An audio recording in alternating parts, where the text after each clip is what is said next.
সবাইকে আসসালামু আলাইকুম। এটা রাজশাহী সিএনবি মোড়। এখানে খাসির তেহারি এবং রুটি পাওয়া যাচ্ছে। আপনারা দেখেন।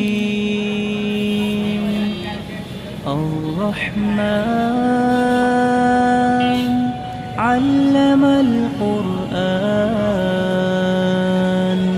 খলাকাল ইনসান। এটা আমাদের তৌকির ভাইয়ের দোকান। তৌকির ভাই কিছু বলবেন? আমাদের বাসায় খাসি তেহারি রান্না করি আমরা। আর الشمس والقمر بحسبان আর এটা কখন থেকে কখন পাওয়া যাবে? والنجم والشجر يسجدان আচ্ছা, তো এই আইটেমগুলো ছাড়া আর কোনো আইটেম কি করার চিন্তা ভাবনা আছে? আচ্ছা, আপনার নাম এবং আপনার লোকেশনটা আরেকবার একটু বলে দেন সবাইকে। لا تطغوا في الميزان